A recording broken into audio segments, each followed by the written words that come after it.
guys. Hi, it's me, David Elliott, and we are here to read chapter 7 of Evangeline Mudd and the Golden-Haired Apes of the Icky Nasty Jungle, written by M.E. Me and illustrated so beautifully by Andrea Wesson.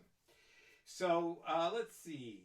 Before I read today's chapter, I wanted to talk to you just a little bit about what happens when a book goes out in the world. Well, I can't tell you everything that happens because so many things do. But one of the things that happens is that, one of the things that happened with Evangeline is it went to Germany. And what I mean by that is a German publisher bought the book and published it in German so that German boys and girls could also read the story. And here it is. They changed the title. Her name is not Evangeline in Germany, but in Germany her name is Theophine or just Fine. And they also changed the title. So the new title in German is Fine, ein Mädchen in den Bäumen. A girl in the trees. Not a bad name, I think. And look, here's the American version, or the English version. And there's the German version. I kind of like that pink, don't you? Okay, well, let me show you what chapter 1 looks like. Maybe you can read German. That would be great if you could. Can you read that? Okay, and I'll show you what my name looks like in German. It looks exactly the same. Right? They can't change my name. Well, we better see what's happening to Evangeline. At the end of chapter 6, let's see. Unfortunately, she was getting to know Melvin Mudd, her father's second cousin twice removed, and his wife, India Terpsichore Mudd, the famous ballerina who was not letting herself go. And don't forget the animal nuts were picketing outside the house. Chapter 7, oh no, this chapter title, someone should be embarrassed about the chapter title. I wonder who wrote it? I did. Fanning Pink Underwear. Oh no. The next few days were absolute torture. In the first place, no one at Mudd's Manor paid Evangeline the slightest bit of attention. She fixed all her own meals and only saw India Terpsichore in the mornings at the breakfast table, where the horrid woman would inch her foot closer and closer to Evangeline's cereal. The rest of the day, the ballerina spent in her studio, working like crazy at not letting herself go.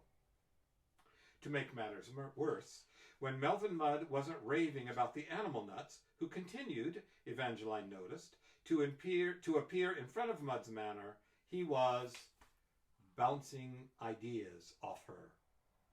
"Hey, you!" he would roar, bounding through the doors of Mudd's Manor. "Hey, Esmeralda! Come here! I have some new ideas I want to bounce off you."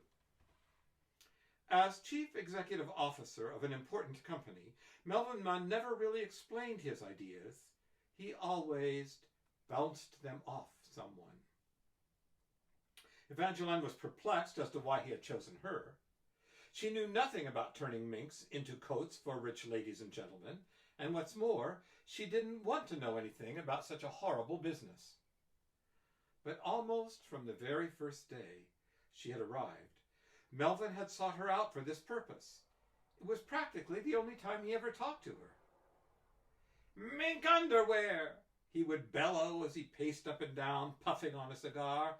"Mink Underwear, made from baby minks, what do you think?" Or, "Mink Bathing Trunks. Just think of it, Angelina, mink bathing trunks, mink bikinis too. Rich ladies and gentlemen like to swim just like everybody else. They have a right. They deserve it. What do you think?" Evangeline remained silent when Melvin presented these ideas to her. She knew very well that anyone who spent his life thinking about bopping baby minks on the head so that he could turn them into underwear for rich ladies and gentlemen should not be trusted. If she had said anything, she would have told him that they were beastly ideas, as beastly as Melvin himself. Anyway, it didn't really make any difference because Melvin didn't actually want her to respond. He was merely bouncing ideas off her as though she were a brick wall and he were a playground bully with a big red rubber ball. But, like all bullies, Melvin was filled with fear. It was the animal nuts.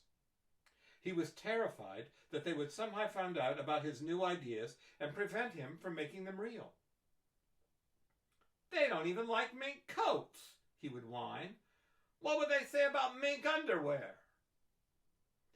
It was after one of these sessions that Evangeline went up to her room to look at the calendar she had brought with her.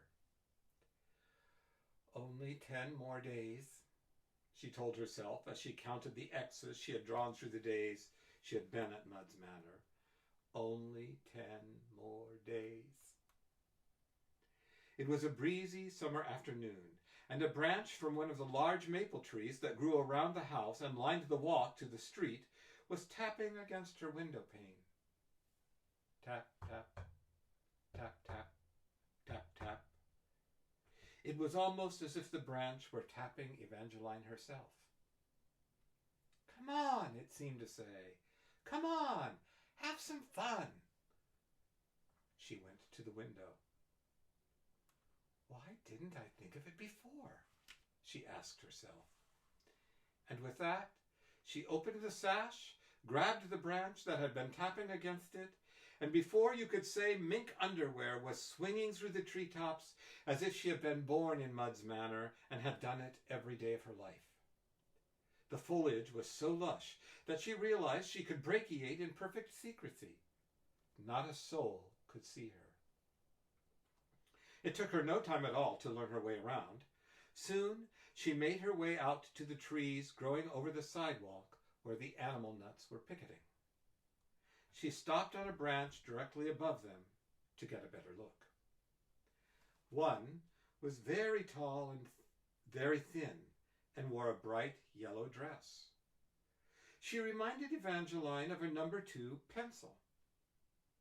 Another was a little round, bald man whose pink skin and pink scalp put Evangeline in the mind of an eraser, and not a new eraser either, but one of those that has spent its life rubbing out other people's mistakes.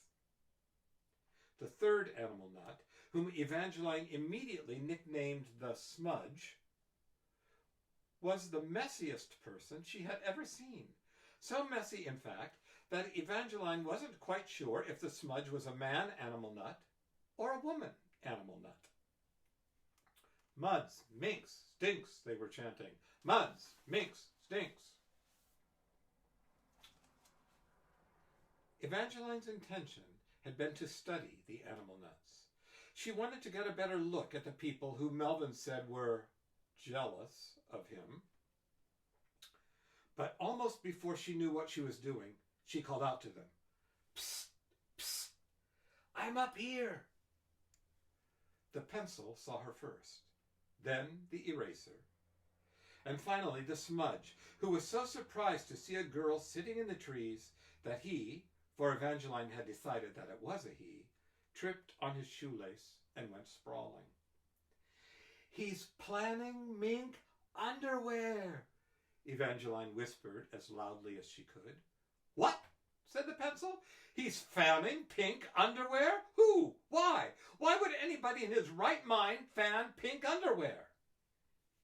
"I don't believe it," the eraser proclaimed, his face turning even pinker with anger. "He ought to be arrested."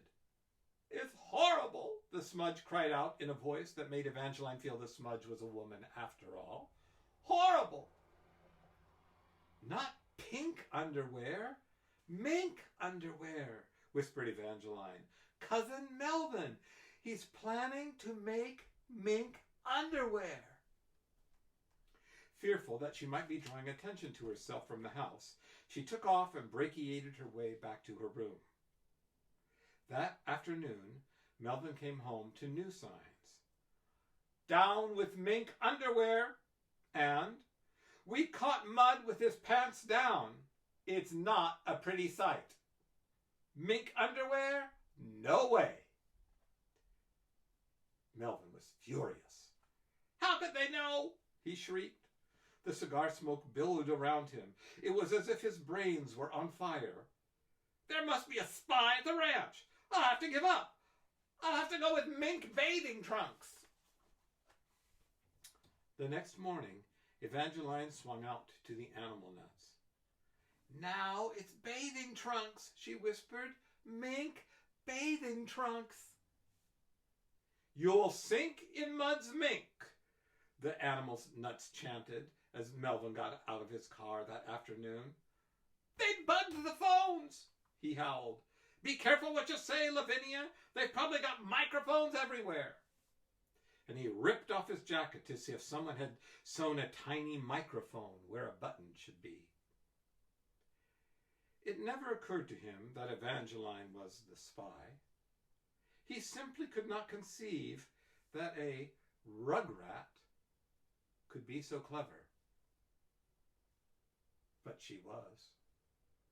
And as the days went by, Melvin Mudd was not the only resident of Mudd's Manor to be taken in by Evangeline's cleverness. I wonder what that could mean. Well, we'll have to find out tomorrow.